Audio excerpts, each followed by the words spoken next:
Bear and Cheryl Show. Continuation of the serialization of A Christmas Carol. Yeah. Speaking of A Christmas Carol, has anyone actually seen the movie Spirited with Will Ferrell and the other guy who's, I think, Ryan Reynolds? He's actually pretty good, too. Get after it. Yeah. On Apple TV, it's amazing, and I got 3 free months from my cable company. So I was like, all right. And of course, this is Braedon. Hello, everyone.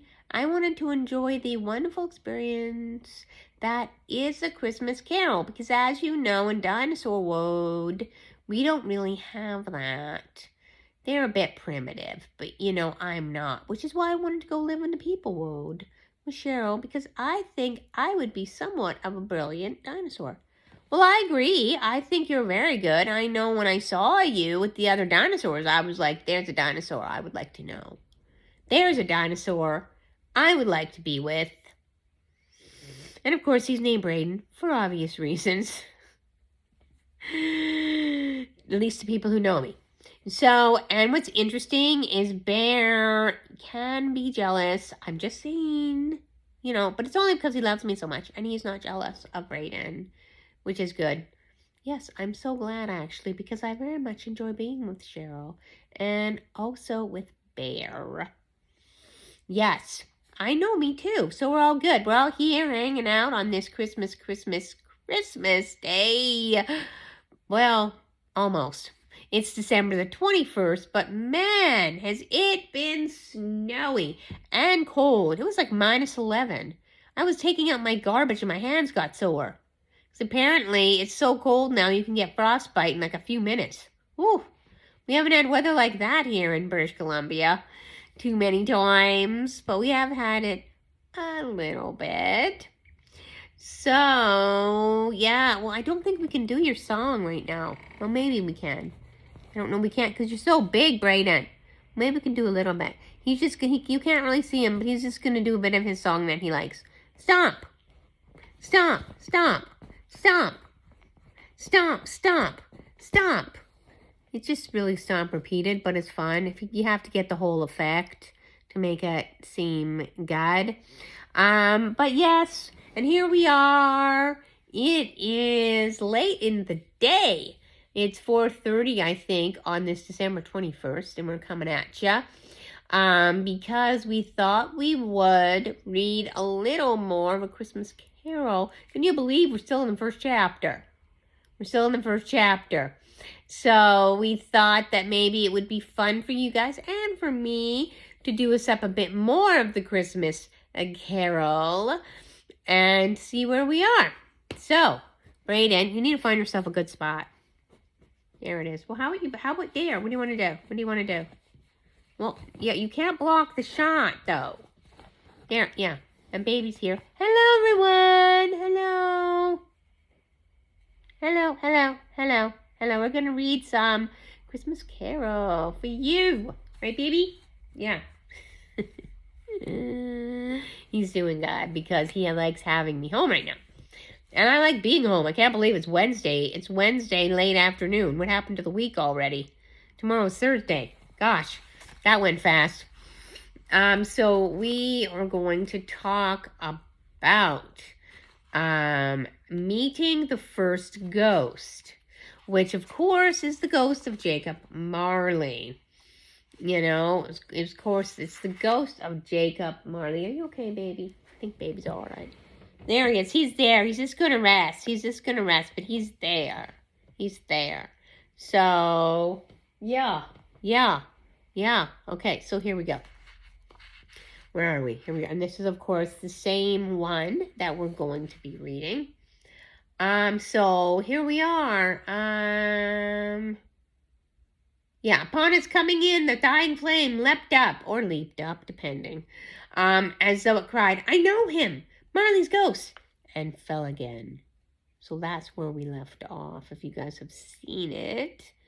And definitely watch some of them, too. Spirited is such a good rendition. I loved it. and also my absolute favorite, Muppets Christmas Carol, and the 1938 version with Reginald Owen. So I like that one. I'm not really a huge fan of the 1951 version. There are some other cartoon type versions that I like. There's, I think, a 1971 British version. Very good.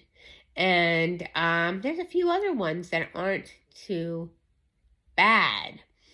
But that's my absolute favorite ones. What are your favorite ones? Maybe you enjoy a good Christmas Carol show. And also, there is an audiobook version that I absolutely adore that you can also get, I think, on YouTube and also other places. You can download it, I think. And I really do like that one. And there's so many versions. But, okay, here we go, people. Let's do this thing. All right? The same face. The very same. Marley in his pigtail, usual waistcoat, tights, boots, and tassels on the latter bristling, like his pigtail. His coat, shirts, and the hair upon his head. So that's the way men used to dress, back in the day. The chain he drew was clasped around his middle. It was long and wound about him like a tail, and it was made, for Scrooge observed it closely, of cash boxes, keys, padlocks, ledgers, deeds, and heavy purses wrought in steel. His body was transparent, so that Scrooge, observing him and looking him through the waistcoat, could see the 2 buttons on his coat behind. Scrooge has often heard it said that Marley had no bowels, but he never believed it until now, because, of course, as we know, Scrooge is seeing Marley's a spirit, right? So that's what he's saying.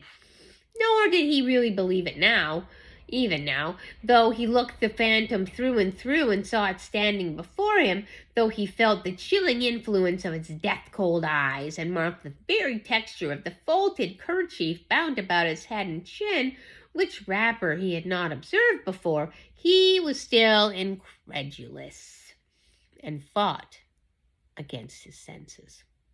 "How now?" said Scrooge, caustic and cold as ever. "What do you want with me?" "Much." Marley's voice. No doubt about it. "Who are you?" "Ask me who I was." "Who were you then?" said Scrooge, raising his voice. "You're particular. For a shade." He was going to say to a shade, but substituted this as more appropriate. "In life, I was your partner, Jacob Marley. Can you sit down?" asked Scrooge, looking doubtfully at him. "I can." "Do it, then." Scrooge asked the question because he didn't know whether a ghost so transparent might find himself in a condition to take a chair, and felt that in the event of its being impossible, it might involve the necessity of an embarrassing explanation. But the ghost sat down on the opposite side of the fireplace as if he was quite used to it. "You don't believe in me," observed the ghost. "I don't," said Scrooge. "What evidence would you have of my reality beyond that of your senses?" "I don't know," said Scrooge. "What makes you doubt your senses?" "Because," said Scrooge, "a little thing affects them. A slight disorder of the stomach makes them cheats. You may be an undigested bit of beef, a blob of mustard, a crumb of cheese, or a fragment of an underdone potato. There's more of gravy than of grave about you, whatever you are." Scrooge was not much in the habit of cracking jokes, nor did he feel in his heart by any means waggish. Then, the truth is, he tried to be smart as a means of distracting his own attention and keeping down his terror, for the spectre's voice disturbed the very marrow in his bones. To sit staring at those fixed, glazed eyes in silence for a moment would plague Scrooge felt the very deuce with him. There was something very awful, too, in the spectre's being provided with an infernal atmosphere of its very own. Scrooge could not feel it himself, but this was clearly the case, for though the ghost sat perfectly motionless, its hair, skirts, and tassels were agitated as if by hot vapor from an oven. And we all know what that is. We all know where that is. That's kind of why he's here. That's kind of why he wants to see Scrooge. "You see this toothpick?" said Scrooge, returning quickly to the charge, for the reason just assigned, and wishing, though it was only for a second, to divert the vision's stony gaze from himself. "I do," replied the ghost. "You're not looking at it," said Scrooge, "but I see it none the less, or notwithstanding." "Well," returned Scrooge, "I have but to swallow this, and for the rest of all my days be persecuted by a legion of goblins, all of my own creation. Humbug, I tell you! Humbug!"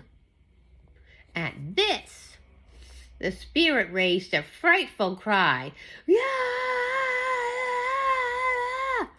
and shook its train, rattle, rattle, rattle, jangle, jangle, jangle, with such a dismal and appalling noise that Scrooge held on tight to his chair to save himself from falling into a swoon. But how much greater was his horror when the phantom, taking off his bandage round his head as if it was too warm to wear indoors, its lower jaw dropped upon its breast. Scrooge fell upon his knees and clasped his hands before his face. "Mercy!" he said. "Dreadful apparition, why do you trouble me?" "Man of the worldly mind," replied the ghost, "do you believe in me or not?" "I do," said Scrooge. "I must. But why do spirits walk the earth, and why do they come to me?" "It is required of every man," the ghost returned, "that the spirit within him should walk abroad among his fellow men and travel far and wide, and if that spirit goes not forth in life, it is condemned to do so after death.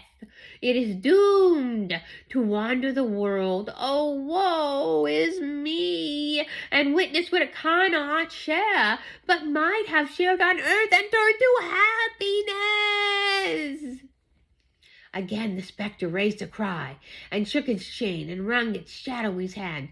"You are fettered," said Scrooge, trembling. "Tell me why." "I wear the chain I forged in life," replied the ghost.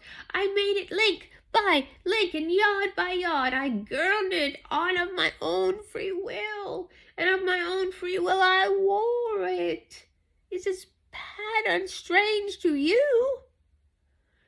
Scrooge trembled more and more. "Oh, would you know," pursued the ghost, "the weight and length of the strong coil you yourself bear. It was heavy and as long as this 7 Christmas Eves ago. You have labored on it since. It is a ponderous chain." Scrooge glanced about him on the floor, in the expectation of finding himself surrounded by 50 or 60 fathom of iron cable, but he could see nothing.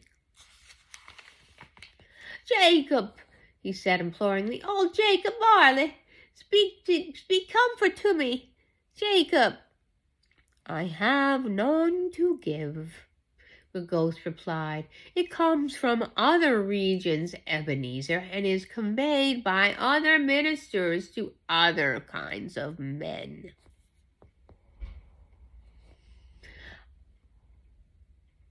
"Nor can I tell you what I would. A very little more is all that's permitted to me.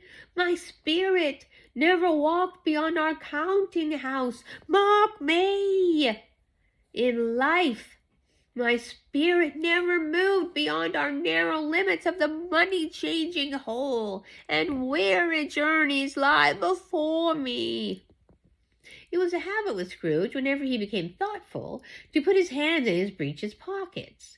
Pondering on what the ghost had said, he did so now, but without lifting up his eyes or getting off his knees. "You must have been very slow about it, Jacob," Scrooge observed in a businesslike manner, though with humility and deference. "Slow?" the ghost repeated. 7 years dead? Mused Scrooge. God's in the business, though, right? He is here, right? Traveling all the time. "The whole time," said the ghost. "No rest, no peace, incessant torture of remorse." "You travel fast?" said Scrooge. "On the wings of the wind," replied the ghost. "You might have gotten over a great quantity of ground in 7 years," said Scrooge. The ghost, upon hearing this, set up another cry, and clanked its chains. Clank, clank, clank, rattle, rattle, rattle. Clank so hideously that the dead silence of the night, the ward would have been justified in indicting it for a nuisance. "Oh, captive bound and double-ironed," cried the phantom, "not to know that ages of incessant labor by immortal creatures for this earth must pass into eternity before the good of which it is susceptible is all developed. Not to know that any good Christian spirit, working kindly is little sphere, wherever it might be, will find a mortal life too short for its vast meed of usefulness. Not to know that no space of regret can make amends for one's life's opportunity missed. Yet such was I. Oh, such was I." "But you were always a good man of business, Jacob," faltered Scrooge, who was now beginning to apply this to himself. "Business!"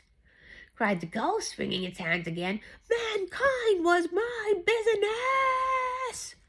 The common welfare was my business. Charity, mercy, forbearance, benevolence, these were all my business. The dealings of my trade were but a drop of water in a comprehensive ocean of my business." It held up its chain at arm's length, as if that was the cause of all its unavailing grief, and flung it heavily on the ground again. Bang! "At this time of the rolling year," the spectre said, "I suffer most. Why did I walk through crowds of fellow beings with my eyes turned down, and never raise them to that blessed star which led the wise man to a poor abode? Jesus. Why were there no poor homes to which its light would have conducted me?" Scrooge was very much dismayed to hear the spectre going on at this rate, and began to quake exceedingly. "Hear me!" cried the ghost. "My time is nearly gone." I will," said Scrooge, "but don't be hard on me. Don't be flowery, Jacob, pray." "How is it I appear before you in a shape that you can see? I may not tell. I have sat beside you, invisible, many and many a day." That was not an agreeable idea. Scrooge shivered and wiped the perspiration from his brow. "This is no light part of my penance," pursued the ghost. "I am here tonight to warn you that you have yet a chance and hope of escaping my fate. A chance and hope of my procuring Ebenezer." "You are always a good friend to me," said Scrooge. "Thank ye." "You will be haunted," resumed the ghost, "by 3 spirits. Scrooge's countenance fell almost as low as the ghost had done. "Is that the chance and hope you mentioned, Jacob?" he demanded, in a faltering voice. "It is." "I think I'd rather not," said Scrooge. "Without their visits," said the ghost, "you cannot hope to shun the path I tread. Expect the first tomorrow, when the bell tolls 1. "Couldn't I take them all at once and then have it over, Jacob?" hinted Scrooge. "Expect the second on the next night, at the next hour, the third upon the next night, when the last stroke of 12 has ceased to vibrate. Look to see me no longer, and please remember what has passed between us.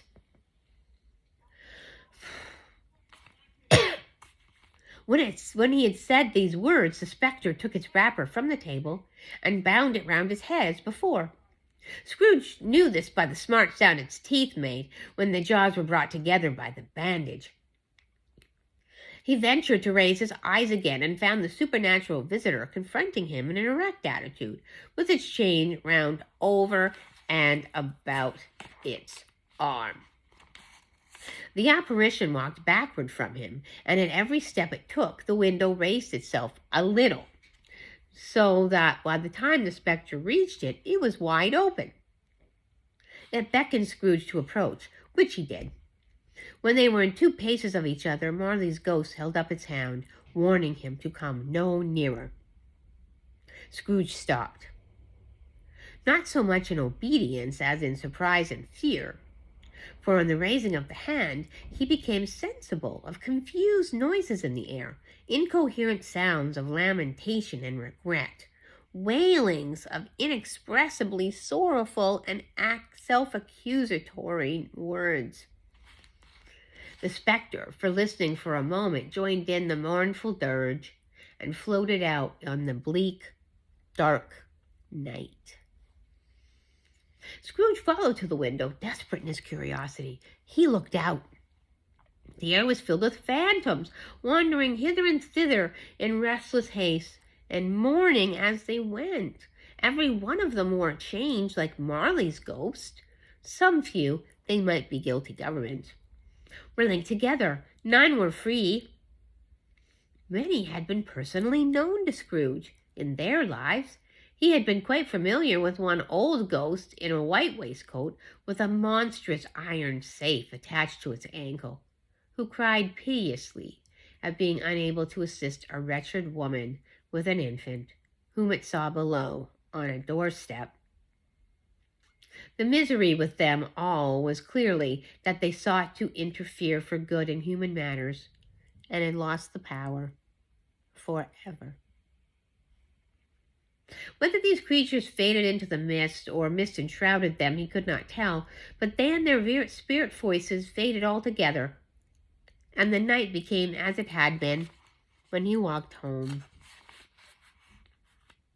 Scrooge closed the window and examined the door by which the ghost had entered. It was double-locked, as he had locked it with his own hands, and the bolts were undisturbed.